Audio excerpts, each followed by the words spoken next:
A major way in which Jehovah provides instruction is through the programs at our Christian meetings, assemblies, and conventions. And for Bethelites, that includes morning worship programs and our Monday evening programs. If you're going to isolate just one scripture that reminds you of the need to attend these programs, which scripture would you choose? Likely Hebrews 10, 24, and 25. We know it well. Let us consider one another so as to incite to love and fine works, not forsaking our meeting together, as some have the custom. For those who have the custom to forsake the meetings, that scripture has become a bit hackneyed or well-worn. It's been used and heard so many times, it may not affect them the way that it should. But if Hebrews 10, 24, and 25 is examined within its context, it can be extremely powerful in motivating individuals to get to the meetings where Jehovah can instruct them and lead them in the path of righteousness, just as David prayed in today's text. So what I'm about to show you may be something you can share with a Bible student who is not yet attending meetings, or with an inactive one who misses many meetings. Let's start with thinking, what do we know about the Bible book of Hebrews? Well, Paul wrote that letter to Christians who had converted from Judaism, and it was to impress upon them the superiority of the Christian way of worship versus the Jewish arrangement that they had left behind. Open your Bibles, please, to Hebrews, the first chapter, and let's read the introduction, the first couple of verses, Hebrews 1. Paul wrote, "Long ago, God spoke to our forefathers by means of the prophets on many occasions and in many ways. Now, at the end of these days, he has spoken to us by means of a Son, whom he appointed heir of all things."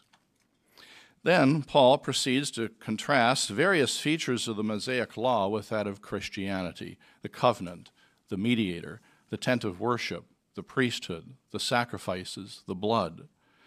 And he shows in every aspect how much better it is to worship God as a disciple of Christ. In fact, he shows that the features of the Jewish arrangement for worship were only a pattern made by God, pointing forward to far greater things to come that culminate in Christ and in his sacrifice as the fulfillment of the law.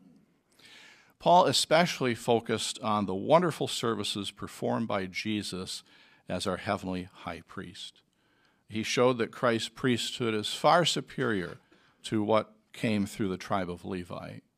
Jesus did not inherit his office by descent from Aaron. He obtained it by direct appointment. Because he lives forever, he needs no successors, as did the priest in Israel.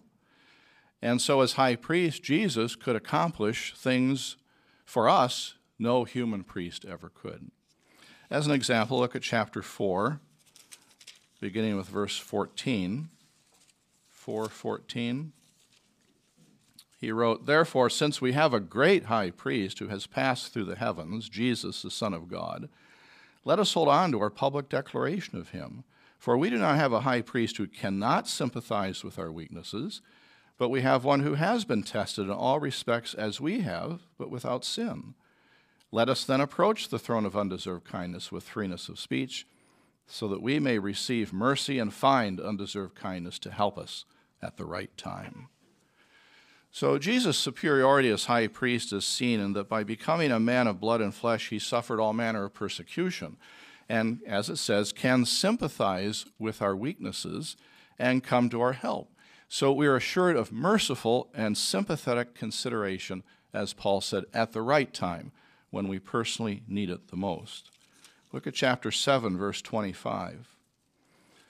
Paul continued, "So he is able also to save completely those who are approaching God through him, because he is always alive to plead for them."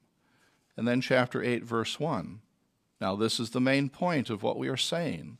We have such a high priest as this, and he has sat down at the right hand of the throne of the majesty in the heavens. So we appreciate Paul saying this is the main point. Born in sin as Adam's offspring, we need this merciful high priest. And since he's at Jehovah's right hand, he has God's ear, and he can intercede for us and plead with God for mercy on our behalf. Go to chapter 9 and look at verse 24. For Christ did not enter into a holy place made with hands, which is a copy of the reality, but into heaven itself, so that he now appears before God on our behalf. Back up to verse 12. He entered into the holy place not with the blood of goats and of young bulls, but with his own blood once for all time, and obtained an everlasting deliverance for us. The end of verse 14 shows that he can also cleanse our consciences from dead works, so that we may render sacred service to the living God.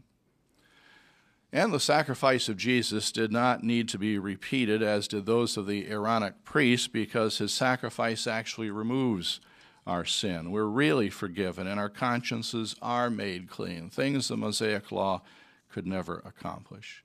And moreover, Paul argues, this high priest entered into heaven itself to appear in the very presence of God for us. Just imagine that.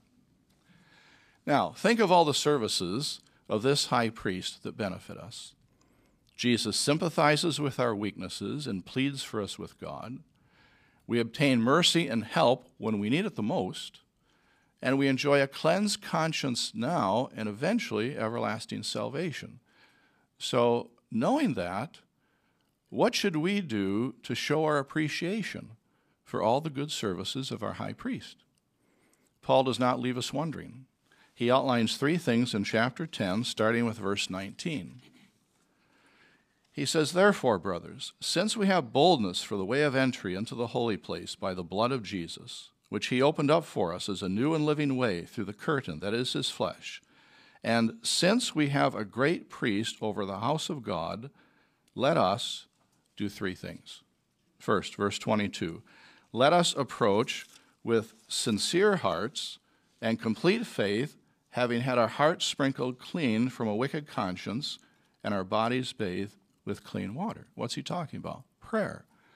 So we would pray with strong faith in Jesus' name, humbly appealing to Jehovah for forgiveness of our sins. That's the arrangement Jehovah has in place for us. A second thing we can do is in verse 23, let us hold firmly the public declaration of our hope without wavering, for the one who promises faithful. What's that talking about?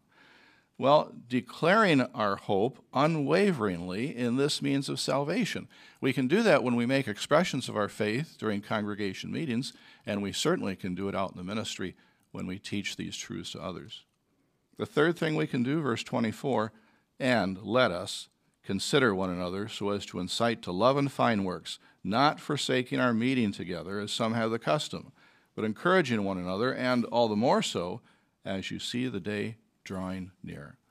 So, of course, we attend our Christian meetings, assemblies, conventions, morning worship programs, Monday evening programs. We do it regularly because we appreciate the services of our high priest.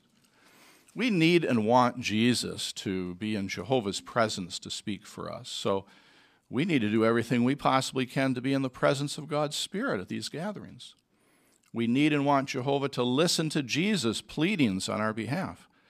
So we want to do everything we possibly can to be at these gatherings where we can hear Jesus instruct us through his congregation and through his faithful and discreet slave.